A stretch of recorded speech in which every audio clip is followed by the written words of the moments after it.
Hello and welcome to Loading Gauge. My name's Lucy and in this episode I'm continuing with my TT120 exhibition layout build. I'm working to a bit of a deadline because the layout has already been invited to several shows this year, so no time for procrastinating, let's push on.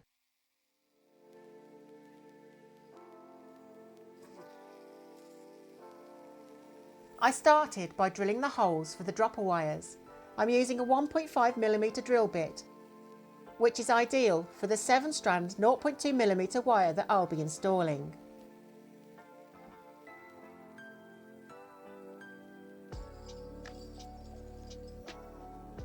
I'm adding a dropper wire to every single piece of rail.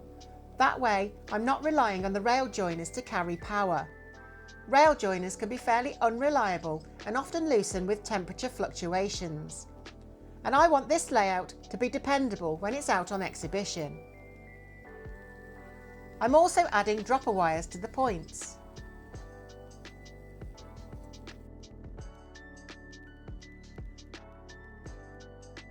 Before soldering, I clean the sides of the rails with a fiberglass pen. This ensures the solder flows nicely onto the rail.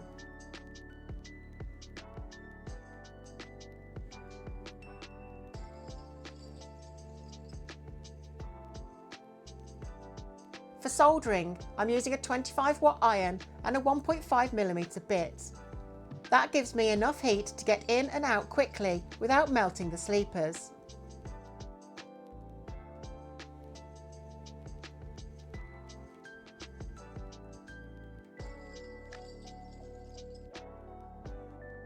I always tin the rail first, heating the rail before applying a small amount of solder.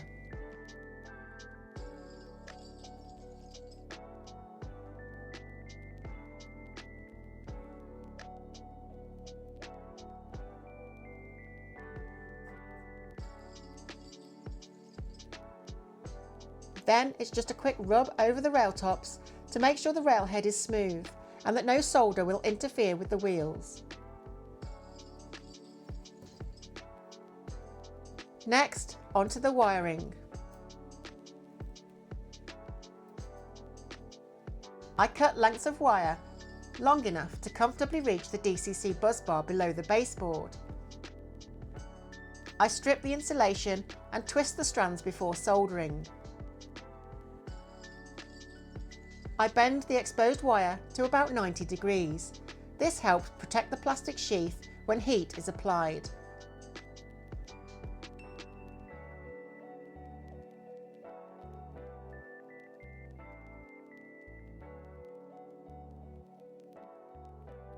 The wire is then soldered to the side of the rail and pulled tight from underneath the baseboard.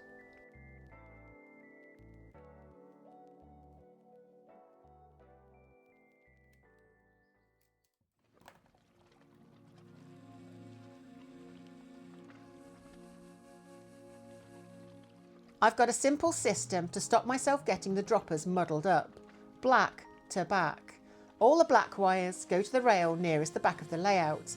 It's simple, easy to remember and avoids confusion later.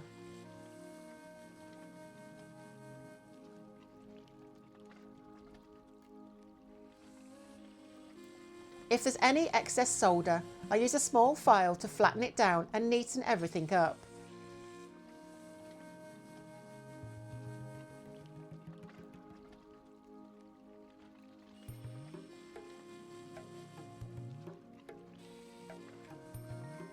A quick test with a few wagons confirms the railhead is clear and everything rolls freely.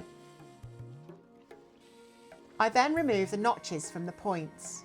These are designed for above baseboard mounting with Pico point motors, but since that's not how I'm using them, and they're not particularly prototypical, off they come with a pair of Xuron cutters. I also trim the point motor actuator rod, protruding through the baseboard. It's hardened steel, so make sure you're using the correct cutter for the job. With all the droppers in place, I tin the ends and solder them in.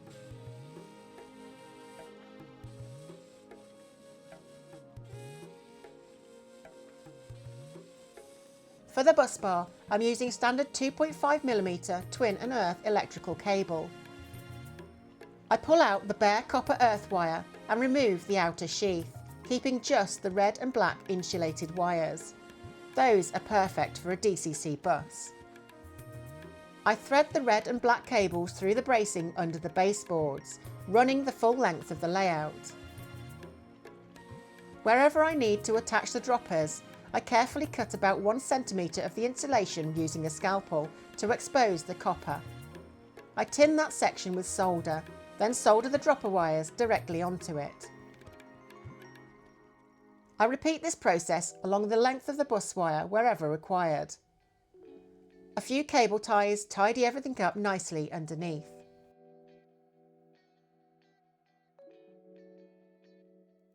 Next up, painting the trackwork. I start by masking the areas on the points that require electrical contact, the outer rails and the point blades. This helps ensure reliable running once everything is painted.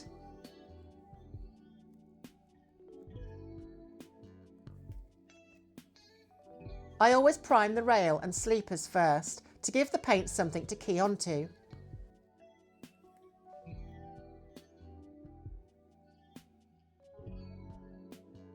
I'm using Vallejo acrylic primer, thinned about 50-50 with airbrush thinner.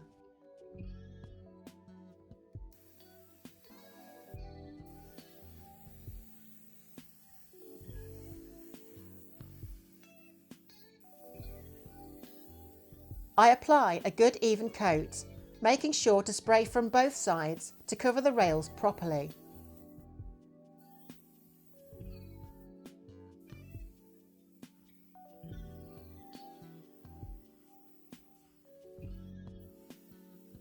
I take extra care around the point work to ensure the masking tape does its job.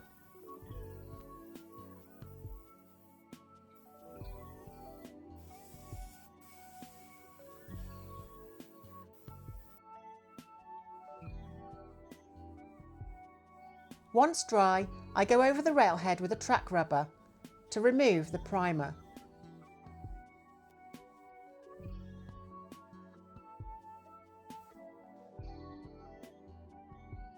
For the sleeper colour, I've mixed my own Dirty Sleeper shade, starting with brown and adding black until I'm happy with it.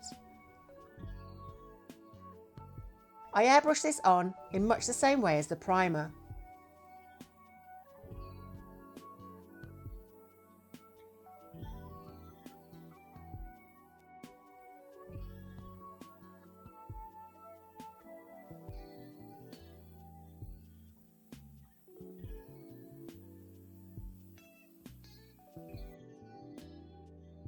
With that done, I remove the masking tape and clean the rails again.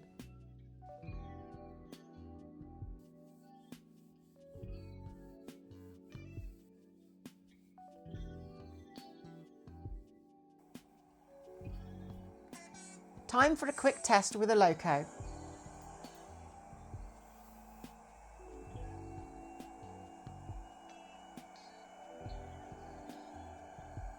Perfect.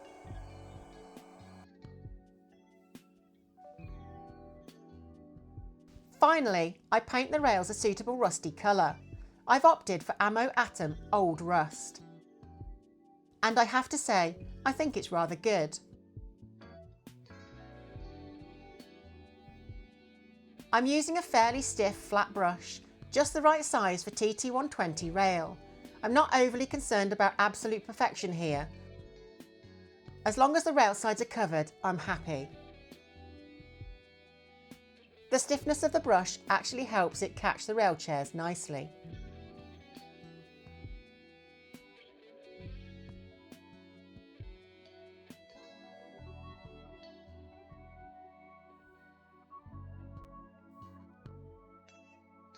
When painting the point work, I take a little extra care, especially around the point blades.